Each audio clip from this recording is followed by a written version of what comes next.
Hello! Ako si Teacher Jo, ang inyong teacher sa kindergarten. Welcome to our kindergarten class. Tara, at tayo tumayo sa ating mga kinauupuan. Ilagay natin ang ating kanang kamay sa ating kaliwang dibdib, katulad ng nasa litrato, at ating awitin na seryoso at maayos ang ating pambansang awit. Mga bata, ang pambansang awit ng Pilipinas. Walang pag-ibig, malas na sinangganan, palab ng puso, sa dibdib mo'y buhay. Upang hinilang, tuyang hanggang pag-ibig, sa manlulupig, di ka masisiin, sa lahat at bundok, sa simula, sa langit mo'y mukha, may dinagang tula at awit sa panay minamahal. Ang isip ng matawat mo'y tagumpay na nagtinilig, ang bituin at araw niya kailan pa may magdidilim.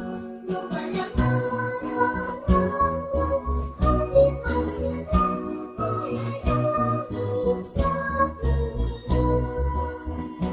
Ang ligaya lang ko ay mag-aakit, ang mamatay lang aking sa'yo.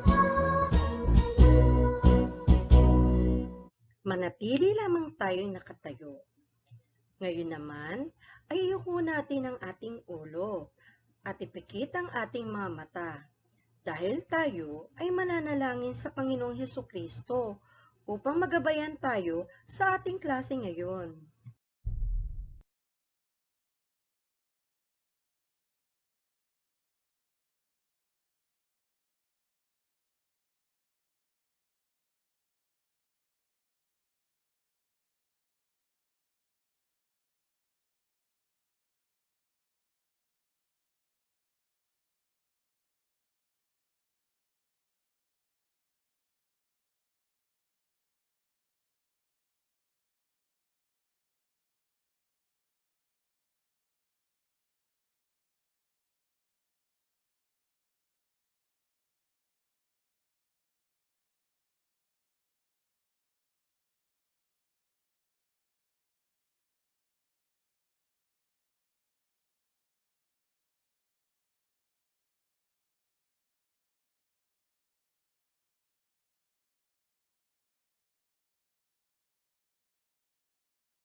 Ngayon naman ay sabayan ninyo ako na mag-ehersisyo para magising ang ating kaisipan at ating mga katawan. Gayahin nyo lamang ako ha. Tara!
Ang gagaling ninyo! Nasiyahan ba kayo?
Ang galing ninyo naman!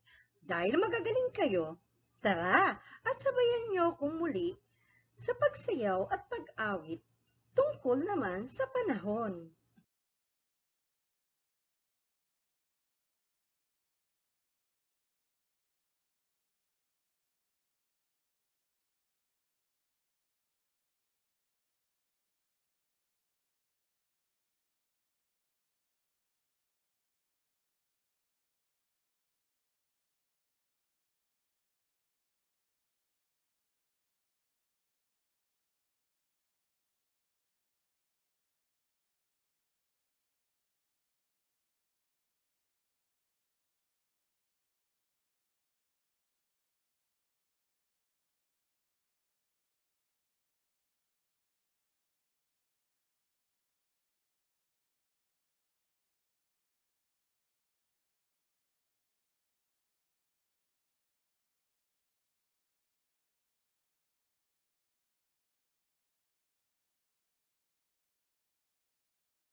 Ngayon ay maaari na kayong umupo. Pansamantala muna tayong mag-aaral mula sa ating mga tahanan. Ngunit huwag kayong mag-aalala dahil gagabayan naman kayo ng inyong mga magulang, kapatid, kamag-anak o sino man ang kasama ninyo ngayon.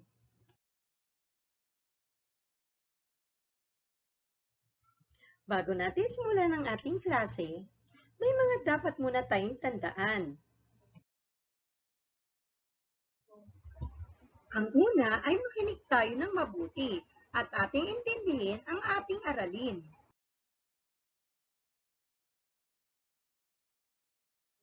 Pangalawa, ay manatili tayong tahimik habang tayo ay nagkaklase.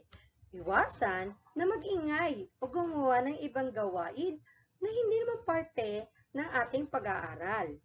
I-mute ninyo ang inyong mga audio. Ang pangatlo at panghuli ay sumagot lamang tayo kapag may katanungan si teacher. Kapag may katanungan si teacher, ay pipili ito kung sino ang magsasagot at ito lamang ang magtatanggal ng mute. Kapag hindi natawag, ay manatiling kalmado dahil sa susunod ay matatawag ka rin.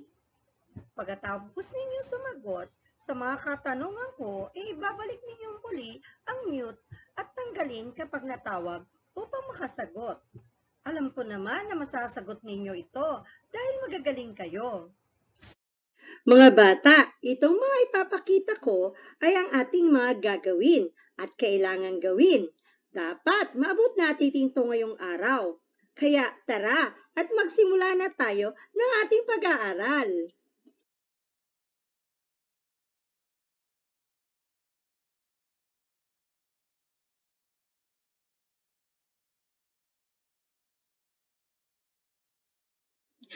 Magandang araw mga bata! Ngayon, tayo'y muling magbabalik tanaw sa komunidad. Tara at pag-aralan natin ang naikikwento ang mga naging karanasan bilang kasapi ng komunidad. Bago ang lahat, mga bata, ano ang inyong ginagawa sa inyong tahanan?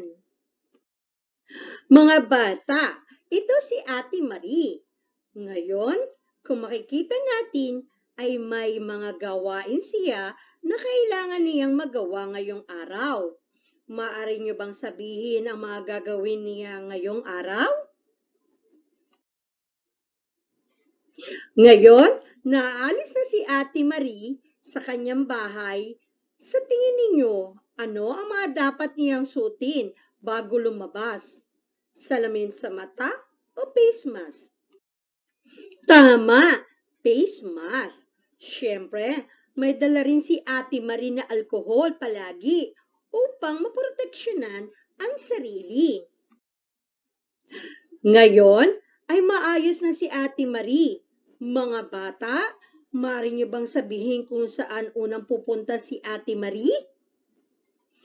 Tama, sa simbahan. Tara! Ngayon na nasa labas na si Ate Marie, sa tingin ninyo, saan dapat siya sumakay papunta sa simbahan? Sa jeep ba o sa barko? Ngayon na nasa labas na si Ate Marie, sa tingin ninyo, saan dapat siya sumakay papunta sa simbahan? Sa jeep ba o sa barko? Tama, sa jeep. Ang gagaling naman. Ano naman ang tawag sa nagpapatakbo ng jeep? At para saan ba ang jeep? Tama, ang tawag sa nagpapatakbo ng jeep ay jeepney driver. At sila ang tumutulong sa ating makarating sa ating pupuntahan. Tara, at pumasok na tayo sa loob ng jeep. Sa loob ng jeep ay makikita natin na ganito ang itsura. Ito ay upang masunod ang distansya sa bawat isa. Kapag may nakita tayong jeep na walang ganito, promise ninyo kay teacher na hindi kayo sasakay dito ha. Ngayon ay nasa simbahan na si Ate Marie at may nakita siyang matandang babae na malapit sa simbahan. Dapat ba siyang tumabi dito o magbigay ng distansya sa bawat isa? Tama, dapat magbigay ng distansya sa bawat isa para hindi tayo mahawa ng mga sakit at maprotektahan rin ang ating kapwa. Yay! Ngayon ay tapos na tayo magsimba. Ano naman ang susunod na gagawin ni Ate Marie? Maaari niyo bang ituro kay Ate Marie kung saan siya pupunta? At bakit hindi dapat siya pumunta doon sa isa? Ano ang meron doon sa isa? Ang gagaling niyo naman. Ngayon ay nasa ospital na si Ate Marie at sinisigurado pa rin ni Ate Marie na suot niya pa rin ang kanyang face mask. Tama lang ba yon? Mga bata, sa tingin ninyo, ano ba ang ginagawa ng mga tao sa loob ng ospital? Tama, sila ay gumagamot sa mga taong may sakit at may mga sugat. Yehey, tapos na rin tayo magpa-check up. Mga bata, ano naman ang susunod na gagawin ni Ate Marie? Magaling! Ngayon naman ay maaari niyo bang ituro kay Ate Marie kung saan dapat siyang pumunta? At bakit hindi siya maaaring pumunta doon sa isa? Ano ba ang meron doon? O ano ba ang ginagawa doon? Ngayon ay nasa paaralan na tayo. Katulad ng dati ay suot pa rin ni Ate Marie ang kanyang face mask. Kinuha ni Ate Marie ang module ng kanyang anak kay Teacher Jo. Pagkakuha ni Ate Marie ng module, ano ang dapat niyang gawin? Tama ang inyong mga sagot. At kailangan nilang dalawa na mag-alkohol ng mga kamay. Tapos na tayong kumuha ng module. Ano ang huling gagawin ni Ate Marie? Maaari niyo bang ituro kay Ate Marie kung saan dapat siya pumunta? At bakit hindi siya maaaring pumunta doon sa isa? Ano ang meron doon? Ano ba ang ginagawa doon? Ngayon, nasa palengke na si Ate Marie. Tama lang ba na nakadistansya siya sa ibang mamimili? Tama. Yehey! Ngayon kumpleto na ang kailangang gawin ni Ate Marie ngayong araw. Tara at samahan na natin si Ate Marie na umuwi ng bahay. Sa dami ng dala ni Ate Marie, ano sa tingin ninyo ang gagawin niya? Maglalakad pa uwi o sumakay sa tricycle? Yehey! Ngayon na nasa bahay na si Ate Marie, ano ang kailangan niyang gawin bago pumasok ng bahay? Tama ang mga sagot ninyo. Kailangan niya ring mag-alkohol at itapon ang kanyang face mask. Ang gagaling ninyo! Palakpakan ninyo ang inyong mga sarili.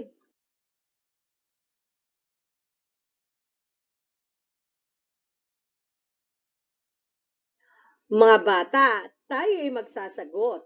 Ihanda ninyo ang inyong mga papel, lapis at pambura. Siguraduhin ninyo na kayo lamang ang magsasagot ng mga katanungan upang malaman natin kung mayroon ba kayong natutunan. Okay lang na mababa ang inyong nakuha kaysa naman sa mataas, ngunit galing naman sa pandaraya. Tara at magsimula na tayo. Number 1. Tama ba na suotin ito bago lumabas ng bahay? Tama o mali? Number 2. Tama ba na magdala nito bago lumabas ng bahay? Tama? Mali? Number 3. Tama ba na hindi dumistansya sa ibang tao sa labas ng bahay? Tama o mali? Number 4. Tama ba na respetuhin ang mga tao na makikita natin sa ating komunidad? Tama o mali? Number 5. Tama ba na alamin natin ang mga ginagawa ng tao sa ating komunidad? Tama o mali? Number 1. Ano ang tamang sagot?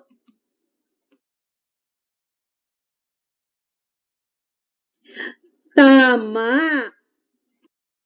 Number 2. Ano ang tamang sagot?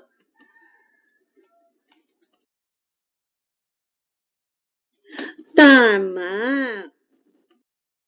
Number 3. Ano ang tamang sagot? Mali! Number 4. Ano ang tamang sagot? Tama! Number 5. Ano ang tamang sagot? Tama! Tara at maggawain na tayo. Ihanda ang mga sumusunod. Paalaala, gagawin natin ito pagkatapos ng ating klase. Ihanda ang mga sumusunod. Camera. Kumuha ng litrato na nakasuot ng face mask. Maghugas ng kamay.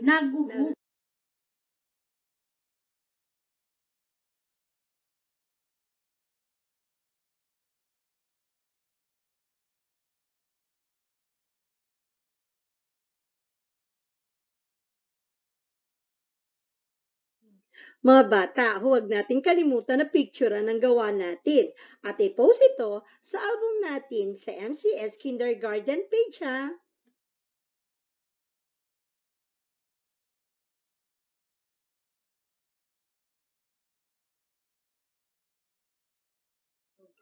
Napagod ba kayo sa lahat ng ating ginawa? Tara, at mag-recess na tayo. Pero bago ang lahat, tayo muna ay manalangin. In the name of the Father, and of the Son, and of the Holy Spirit. Amen. Bless us, O Lord, and this thy gift, which we are about to receive from thy bounty, through Christ our Lord. Amen.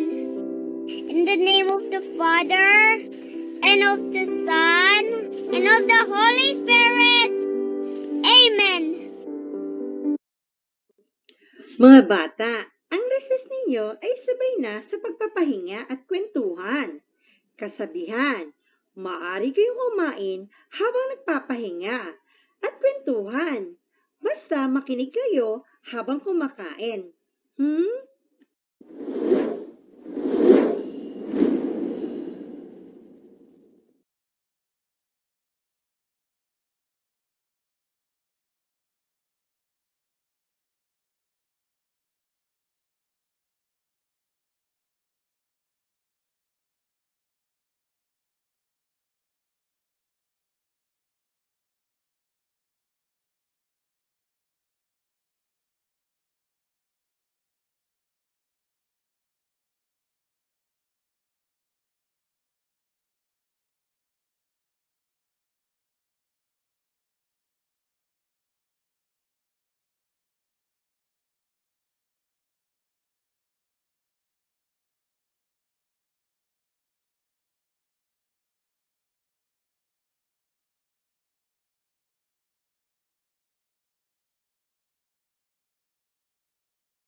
Kwento, kwento, kwento, kwento, kwentuhan, kwentuhan.